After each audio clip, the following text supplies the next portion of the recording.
Dile que está a tu lado, ¿qué vamos a decidir? Y tiene que ver con las elecciones, pero a la vez también tiene que ver con nuestra propia vida. Y en el Salmo 119, en el 33 en adelante, dice así: enséñame, oh Jehová, el camino de tus estatutos, y lo guardaré hasta el fin. Dame entendimiento y guardaré tu ley, y la cumpliré de todo corazón. Está fuerte, ¿verdad? De todo corazón. Guíame por la senda de tus mandamientos, porque en ella tengo mi voluntad. Inclina mi corazón a tus testimonios y no a la avaricia. Aparta mis ojos, que no vean la vanidad. Avívame en tu camino. Confirma tu palabra a tu siervo, que te teme. Quita de mí el oprobio que he temido, porque buenos son tus juicios. Y termina diciendo: he aquí, yo he anhelado tus mandamientos, vivifícame en tu justicia. Las elecciones, decirles que en el Antiguo Testamento, como bien saben, elecciones dentro del pueblo de Israel, pocas, muy pocas. En el Antiguo Testamento, y sigue todavía en el Nuevo Testamento, quizá con otro formato, pero la intención es la misma. Lo que Dios quiere es gobernar Él, ¿sí? ¿Quién gobierna tu vida? Supuestamente Dios. Eso se le llama teocracia, es decir, gobierno de Dios. Teo, Dios, cracia, gobierno. Entonces, el gobierno de Dios es lo que todos anhelamos. ¿Por qué? Porque Dios sabe el futuro. Dios es más grande que nosotros y ve y entiende mucho mejor todo que nosotros. Hay una gran diferencia, como se nos dice también en la palabra, entre lo que yo sé y lo que Él sabe, en lo que son sus pensamientos y lo que son mis pensamientos. En algunos pasajes yo estaba mirando, por ejemplo, cuando eligen a Saúl como rey, lo elige Dios. Pero cuando lo presenta, es muy interesante, porque cuando lo presenta como alguien que le va a gustar a la gente. Y esto es interesante. Alguien que le va a gustar. Entonces Dios escogió a uno que era no solamente de buen parecer, sino era, dice, una cabeza más grande, más alto que todo el pueblo. Con lo cual impresionaba a la gente y la gente dice: viva el rey, viva el rey. Y lo acogieron con mucho gusto. Entonces era alguien que llamó su atención, que cayó muy bien y Dios se lo dio, pero también contando con que a la gente le gustaba. Antes de eso, cuando los jueces, después de que Josué muere y pasan entre 430 años hasta que llega Saúl, en ese periodo también hubo, no reyes, le llama la Biblia jueces, eran hombres y mujeres que también algunos Dios los puso directamente y otros fueron elegidos. Y también yo escogí uno de ellos. Y uno es Gedeón. Creo que todos han escuchado mucho de Gedeón. Mire qué actitud tan interesante de Gedeón cuando le quieren nombrar caudillo, porque en aquel momento, si era fuerte y era conquistador, la gente decía: en este podemos confiar, lo ponemos a él. Dice: y los israelitas dijeron a Gedeón: sé nuestro Señor tú y tu hijo y tu nieto, pues nos has librado de manos de Madián. Y en el versículo 23 dice: mas Gedeón respondió: no seré señor sobre vosotros, ni mi hijo os señoreará. Jehová señoreará sobre vosotros. Y él lo tenía bien claro, quién tenía que ser el Señor. La gente quería poner a un hombre, pero él sentía que no tenía que ser la gente quien nombrara al que iba a dirigir, sino que fuera Dios mismo, ¿no? En el Nuevo Testamento sí vemos más participación humana. Y quiero llegar a la democracia, o la que nosotros llamamos democracia, ¿verdad? Terminan los apóstoles, muere Judas, y los apóstoles se dan cuenta que son 11 y dicen: deberíamos ser 12, así que vamos a elegir. Y entonces, para no caer en la elección humana, lo echan a suerte y cae sobre ¿quién? sobre don Matías, sí señor. Cae sobre Matías y completan el equipo de 12. Un poquito más adelante, los apóstoles dicen, el trabajo que tenemos es demasiado, tenemos que nombrar ayudantes, y nombran a lo que todos denominamos, y la Biblia denomina diáconos, gente que iba a ayudar. Y para nombrar esos diáconos, ellos, los apóstoles, sí le dicen a la gente, elijan ustedes. En Hechos 6:3 dice, buscad pues, hermanos, de entre vosotros a 7 varones. Y ahí no parece que interviene la mano de Dios, no sé cómo lo hicieron, pero entre ellos eligieron a 7. Pero sí les puso condiciones, le pusieron 3 condiciones. La primera de ellas dice aquí, de buen testimonio. La segunda, llenos del Espíritu Santo. Y la tercera, de sabiduría. Y yo, mientras leía esto, me imaginaba si a nuestros políticos tuviéramos que exigirles eso. Buen testimonio. Ahí la pinchan todos, ¿eh? Llenos del Espíritu Santo. Y de sabiduría, mira cómo llevamos el gobierno que llevamos desde abril para acá. O sea, no sé cómo, ni para diácono. La verdad es que al pensar en todo esto, yo decía, Dios mío, es que en manos de quién estamos. En manos de quién estamos. Pero por otro lado me entra una especie de culpa interior, porque sigo pensando que la gran responsabilidad de las decisiones de un país y del futuro de un país tiene que venir de manos de la iglesia, por pequeña que sea. Por pequeña que sea la iglesia, por poco en número que sean, la determinación, el camino del futuro de una nación debería estar en manos de una iglesia. Pero claro, para eso la iglesia tiene que ser consciente. Tú y yo tenemos que ser conscientes de verdad de que podemos afectar a una nación entera por pocos que seamos. Y ahí es donde yo creo que la iglesia falla. Donde la iglesia está tan adormecida en sus preocupaciones propias, tanto mirando para su propio ombligo, para su interior, pero por sus insatisfacciones, por su falta de capacidad para resolver, para económico o de inteligencia, se siente tan pequeña, tan minimizada su potencial que no cree que puede afectar. Y eso nos pasa. Eso nos pasa. Hay un complejo de inferioridad en la iglesia que es muy grande. Pero el futuro de una iglesia, de un país, a mí me consta, está en manos de la iglesia de ese país.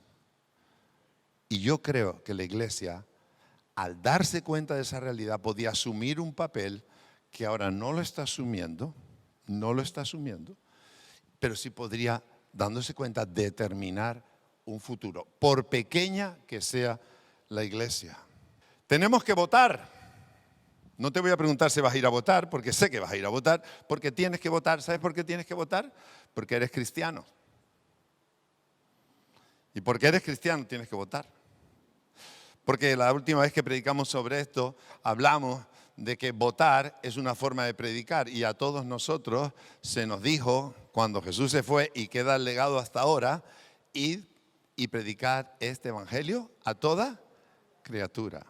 Votar es predicar, porque votando se te pregunta tu opinión, y al manifestar tu opinión estás expresando supuestamente lo que está en el corazón de Dios. Así que cuando vas a votar, no votas por lo que tú crees, sino por lo que tú crees, tú sabes que está en el corazón de Dios. Por eso leí el Salmo al principio. Porque en el Salmo, el salmista está exaltando el mandamiento de Dios, los estatutos de Dios, el orden de Dios, y está pidiendo conocimiento sobre eso porque quiere tomar eso para gobernar un país. Y eso es lo que tenemos que hacer nosotros. Votar tenemos evidentemente que votar. La cuestión sería, ¿a quién voy a votar? Pero antes de eso, ¿No es cierto que en Mateo 5, en el Sermón del Monte, se dice que todos nosotros somos luz del mundo? ¿Sí o no? Se dice que somos luz del mundo. ¿Para qué sirve la luz? Muy simple. ¿Para qué sirve la luz? Una, para que la oscuridad desaparezca. Y esto espiritualmente todos lo entendemos. Pero también la luz alumbra para que se vea lo que hay. Para mostrar un camino. Y eso el cristiano lo tiene que hacer. A la hora de votar, la iglesia de Jesucristo debe cumplir con eso también. Y es una gran oportunidad para hacerlo. Y tú dices, pero mi voto es uno entre no sé cuántos millones. No, pero es que eso no tiene nada que ver. Nadie te preguntó cuántos eran, ni dijo que tenían que estar muchos de acuerdo. Lo que se te preguntó es qué opinas. Y Dios va a hacer el resto. Si tú honras a Dios, Dios va a hacer el resto. Se nos dijo que somos sal. Y la sal, aparte de dar sabor, la sal preserva, la sal sana, ¿verdad? Hay un efecto. Entonces, si somos luz y somos sal, en esta forma de entenderlo, afectamos. El problema es que no afectamos. Entonces, no afectamos porque no estamos ni siendo luz ni siendo sal.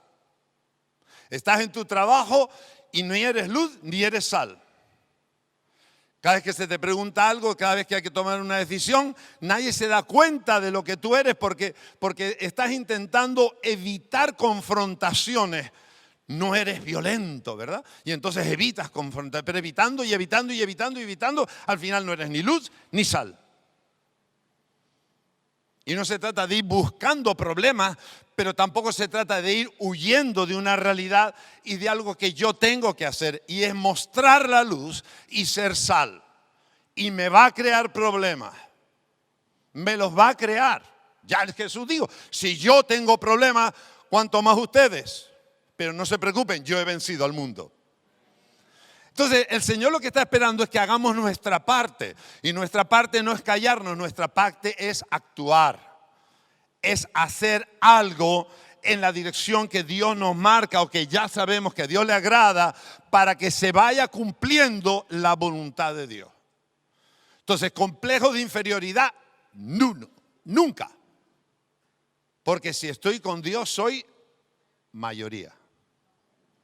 Luego pensé, ¿y a quién voto? Votar, ya entendí que tenía que votar. ¿Por qué tengo que votar? También. Pero ¿y a quién voto? Y entonces aprendimos que había unas leyes de distinto carácter. Por ejemplo, unas eran leyes de carácter social, ¿no? O sea, son los que la sociedad crea para que pueda marchar, para vivir armonizada. Y tiene que ver con formas de trabajar con cosas, ¿verdad? Pues de temas de seguridad, temas de tráfico, urbanismo. Son leyes estructurales para que la estructura de la sociedad esté bien, haya armonía, funcione, esté todo el mundo contento, ¿verdad? Y entonces son formas de vivir. Y todo eso va variando. Es una ley que va variando porque no es lo mismo las leyes de tráfico hace 20 años que las de ahora, ni las leyes de urbanismo que las de ahora. ¿Sabe uno dónde nota mucho eso? Cuando va a África. En África usted puede hacer un montón de cosas. Llegas aquí y quieres hacer lo mismo. ¿Y qué va? Voy a México y en México, ¿qué te cuento? Vengo aquí y aquí está todo prohibido. Aquí hay normas para todo. Entonces, todo varía en función no de algo más grande, sino de la propia sociedad que al evolucionar determina cosas por su propia seguridad o por precedentes que ha habido. Entonces, para evitarlo, pues se crean cosas. Esas son leyes puntuales. Pero hay otras leyes que son las culturales. Y las culturales tienen que ver con costumbres que a lo largo de la vida vamos asumiendo, ¿verdad? Hay costumbres, por ejemplo, en Canarias que no hay en Badajoz. Los carnavales, ciertas fiestas, cierta forma de vestir, cierto tipo de comida. Hay una serie de cosas que nos distinguen y las respetamos, que están asumidas, ¿no? Y a lo mejor no están ni escritas, pero forman parte de nuestro comportamiento, de nuestra idiosincrasia. También esas evolucionan. También cambian con el tiempo. Pero luego hay otras leyes que son distintas. Y así como en el Antiguo Testamento podemos distinguir las primeras, las civiles o sociales y las culturales, también distinguimos las morales. Y estas sí son importantes. Estas sí son importantes sobre todo para nosotros. Porque mire, si usted me quiere convencer que le vote al partido X, porque por fin entendieron cómo el reparto de aguas en la península hay que hacerlo para que todo el mundo tenga agua y pueda plantar, pues sí, seguramente es muy importante, pero pues no sé, para mí no tanto. O cómo hay que hacer con la distribución o con el recibo de la luz, ¿no? ¿Qué vamos a pagar y qué no hay que pagar? Hombre, es importante, ¿verdad? Todo el mundo tiene que pagar la luz. Pero no es tan importante. Pero es que sí hay otras cosas muy importantes. Y tiene que ver con la moralidad. Esto es lo que nos debe preocupar. ¿Sabe por qué? Porque esto es lo que más le preocupa a Dios. Porque usted coge los 10 mandamientos y los 10 mandamientos son formas en las que Dios se expresa su naturaleza, expresa cómo Él ve las cosas y nos expresa su justicia. Y lo que Dios quiere es que tú cambies, si quieres, la forma de cobrar el recibo de la luz, cambia la forma de distribuir el agua en la península, pero no cambies su ley. Porque su ley es la que le va a dar estabilidad a toda nuestra generación, a todo el género humano. Dios lo pone porque Él sabe lo que al hombre le conviene. Él sabe y como Él es, Él se manifiesta. Es su propia naturaleza la que Él expresa en las leyes. Por eso les leí el Salmo 119, esa porción, porque el salmista está exaltando la pureza, la grandiosidad de los mandamientos de Dios. Tenemos la responsabilidad de votar a aquellos que se acercan lo máximo a las leyes morales de Dios. Porque lo que es incomprensible es que un cristiano esté votando a un partido que sus leyes morales sean contrarias a las de Dios. Lo que más me importa es aquello que tiene que ver con la moral de Dios. Porque la moral de Dios tiene que ver contigo y conmigo, tiene que ver con mis hijos, tiene que ver con tu matrimonio y con tu familia, y tiene que ver con una forma de vivir y de tratarnos que no hay parangón, no hay igual como lo que Dios ha establecido para que el hombre pueda vivir sobre la tierra. No hay norma superior, no hay nada más excelente que la ley de Dios. Por eso me preocupa la familia. ¿No te preocupa a ti la familia? Me preocupa lo que piensa un partido sobre la familia. Me preocupa lo que piensa un partido sobre la educación de mis hijos. Claro que me preocupa.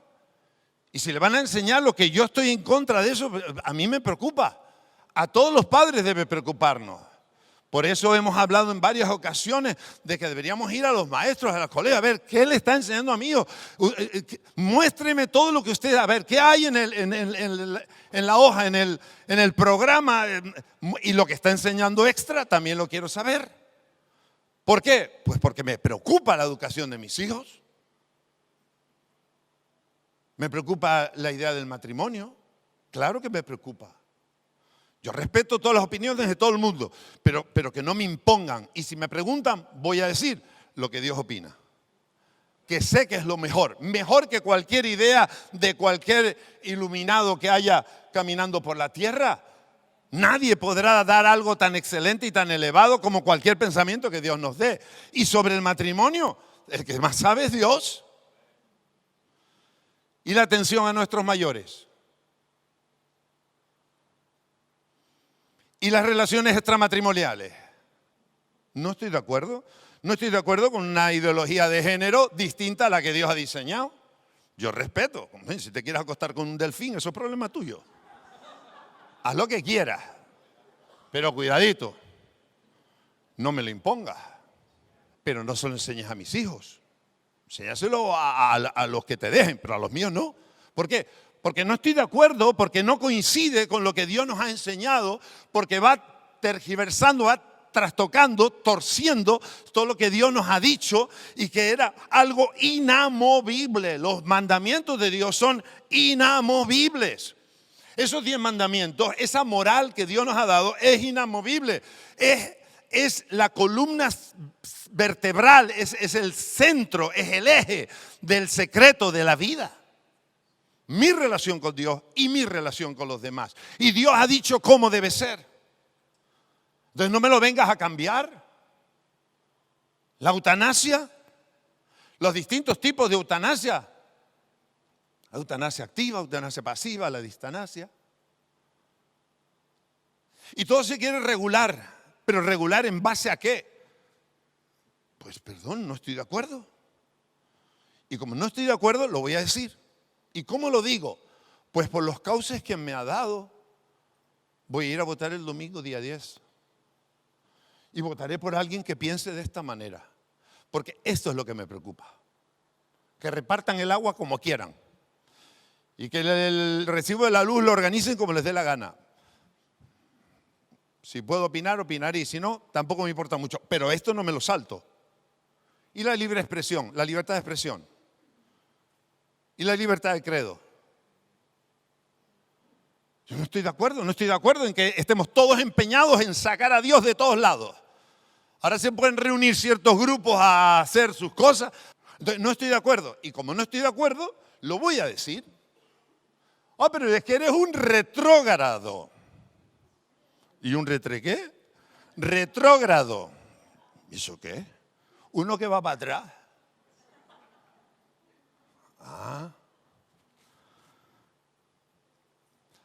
Perdona, lo que soy es fiel a Dios. El que está queriendo cambiar la historia, tergiversar todo, torcerlo, eres tú. Pero yo me mantengo en lo que Dios me ha enseñado, en lo que Dios me ha dicho. Yo soy fiel al Dios que me dio la vida y me ha dado el nuevo nacimiento y una vida eterna. A eso sí. Cuando eligieron los diáconos, nos dijeron, a ver, vamos a elegir 7 diáconos. A ver, ¿quiénes tienen título de administración de empresas? Y entonces allí habían algunos que... A ver, bueno, pues si no hay de esos, alguno que sea abogado para que defienda las cosas. Y no buscaron a nadie de eso. Porque no se trataba de valorar o trabajar con ciertas técnicas. Se trataba de oír a Dios para hacer lo que Dios decía. Entonces lo que había que descubrir era quiénes eran los que les gustaba hacer las cosas como Dios les gustaba. Por eso dice, llenos del Espíritu Santo, de buen testimonio. ¿Buen testimonio de cuál? Testimonio en Cristo. Y llenos de sabiduría. ¿Dónde está lo técnico ahí? En ningún sitio. No había nada técnico en esos requisitos. El trabajo era complicado. Había que repartir comida, había que organizar cosas. Era una multitud muy grande. 12 no lo podían hacer, ahora se lo van a dar a 7. Y estos tendrían que organizar a otros. Evidentemente ellos mismos no iban a hacer todo. Pero entonces Dios dijo, a ver, ¿quién tenga un doctorado en dirección de empresas? No. Eran requisitos basados en una relación con Dios. Vota porque me van a apoyar en no sé qué, pero y todo lo demás y lo moral, nos tragamos todo porque nos dan un caramelo y nos meten el veneno por el otro lado. Y la iglesia sin pensar. Hermano, tienes que pensar. No votas porque tu padre votaba a ese partido. Tú no votas porque en algunas cosas piensan como tú. Aquí no se trata ni cómo piensan ellos ni cómo piensas tú. Aquí se trata de cómo piensa Dios. Porque el que sabe lo que interesa, lo que conviene, es Dios. Entonces me interesa saber lo que opina Dios para votar lo que Dios dice. Ya que me preguntan, voto eso. Es lo que debo hacer. ¿Sabe por qué voy a votar? ¿Sabe por qué tienes que tomar decisiones en cierta dirección? No solo para votar, sino en otras cosas. Porque favorecen al reino. Nuestras decisiones van encaminadas, dirigidas, orientadas, según favorezcan al reino. Porque tú y yo vivimos en un reino de luz, distinto al reino de las tinieblas. Entonces conozco al rey, conozco sus normas, sus mandamientos, y entonces yo, conforme al reino y por el beneficio del reino, piensa cuando eliges un trabajo si favorece al reino. ¿Sabes cómo decido yo si me caso? Cuando me doy cuenta que viene de arriba y tiene que ver con lo que Dios ha decidido, también favorece al reino. ¿Sabes cuándo me cambio de país? Cuando mi Dios me lo dice. ¿Y sabes a dónde voy?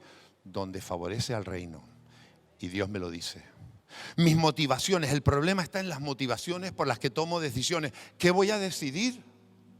Voy a decidir cualquier cosa que beneficie al reino, que vaya en dirección al reino. Esa es mi prioridad. Entonces, cuando yo busco la dirección de Dios, estoy buscando el reino. Estoy buscando el favor de Dios para el reino. Y yo soy parte, elemento vivo, activo de esa acción de reino.